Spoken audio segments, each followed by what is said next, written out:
Berjumpa kembali dalam program Bible Everyday. Hari ini saya mengajak Anda belajar di Mazmur pasal ke-95.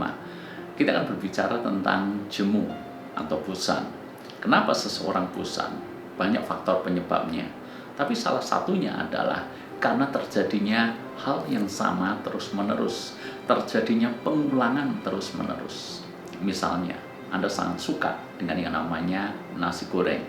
Maka ketika Anda pagi makan nasi goreng, siang makan nasi goreng, sore atau malam makan nasi goreng, dan besoknya makan nasi goreng, besoknya lagi makan nasi goreng, maka dari yang semula Anda sangat suka nasi goreng, mungkin Anda akan berada pada tahap bahwa Anda bosan dengan nasi goreng. Demikian pula halnya dengan rutinitas.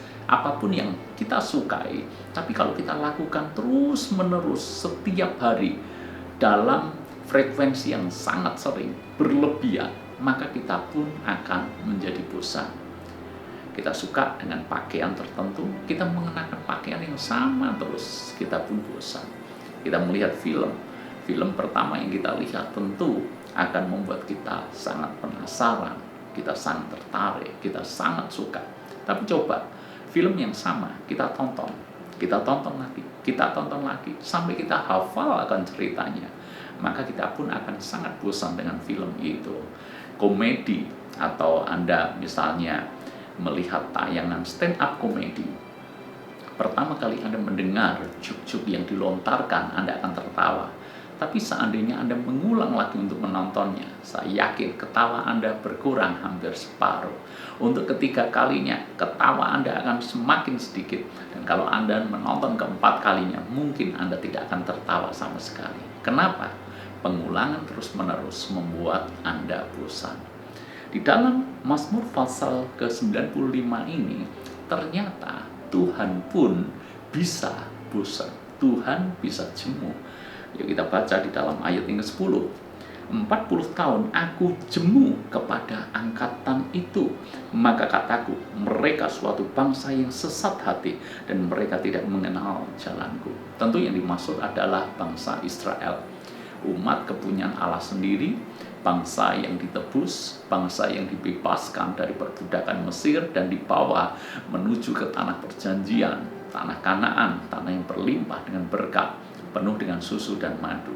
Tetapi apa yang membuat Tuhan sampai jemu kepada angkatan itu, kepada bangsa Israel ini? Karena mereka terus berbuat dosa. Mereka mengulang-ulang dosa. Dosa yang sama mereka ulang terus-menerus. Maka kalau Anda melihat sejarah bangsa Israel, apalagi di zaman hakim-hakim, itu polanya mirip dan sama dan berulang. Mereka berbuat dosa, Tuhan menyerahkan bangsa lain untuk menindas mereka supaya mereka ingat kepada Tuhan. Dan benar, mereka ingat kepada Tuhan, mereka berseru-seru kepada Tuhan, mereka minta dibebaskan daripada penindasan bangsa asing. Lalu Tuhan membangkitkan seorang pemimpin di antara mereka. Melalui pemimpin itu, bangsa Israel dibebaskan dari penindasan bangsa asing.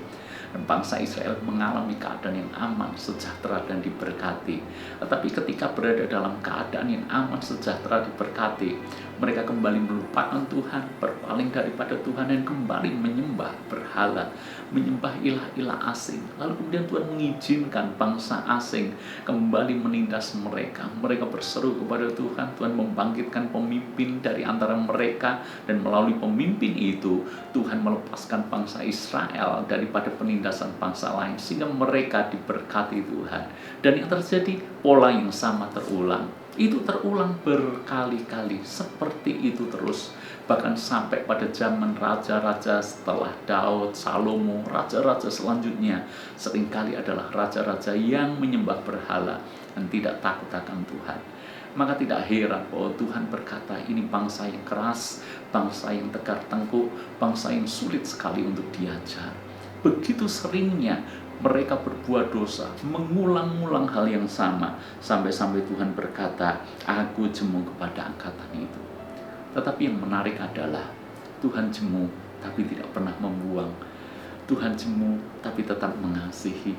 Bagaimanapun mereka adalah keturunan Abraham, Dan karena Tuhan sudah berjanji, bahkan bersumpah kepada dirinya sendiri untuk memberkati bangsa Israel, maka Tuhan pun dengan setia menanti pertobatan bangsa Israel.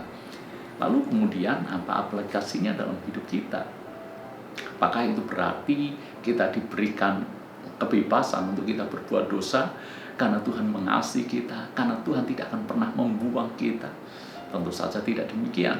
Sebab di dalam ayat yang ke-11 dikatakan juga, sebab itu aku bersumpah dalam murkaku, mereka tak akan masuk ke tempat perhentianku. Hati-hati, jangan mempermainkan Tuhan. Tuhan memang bisa jemu dengan pengulangan dosa yang mereka lakukan. Dan benar Tuhan tidak membuang, benar Tuhan tetap mengasihi, benar Tuhan memberikan kesempatan untuk mereka kembali dan bertobat. Tetapi kalau mereka terus mengeraskan hati, kalau mereka terus berpaling daripada Tuhan dan mengambil jalan hidup mereka sendiri, sekali-kali Tuhan berkata, mereka tak akan masuk ke tempat perhentianku. Tuhan mengasihi Anda, Tuhan mengasihi saya. Lalu kita jatuh di dalam dosa, Dia sangat mengasihi kita sehingga Dia rindu untuk mengampuni dan memulihkan keadaan kita. Tapi jangan buat kesempatan hal ini untuk kita bertekun di dalam dosa. Ketika kita percaya bahwa Yesus sudah mengampuni segala dosa kita, itu bukan berarti kesempatan buat kita untuk terus-menerus jatuh bangun di dalam dosa yang sama. Itu artinya mempermainkan Tuhan. Jangan sampai Tuhan jemu melihat pengulangan dosa yang terjadi dalam hidup kita. Itu sebabnya minta kasih karunia Tuhan, bertobat sungguh-sungguh. Maka kita percaya anugerah dan perkenanannya semakin dinyatakan kepada kita. Tuhan berkati.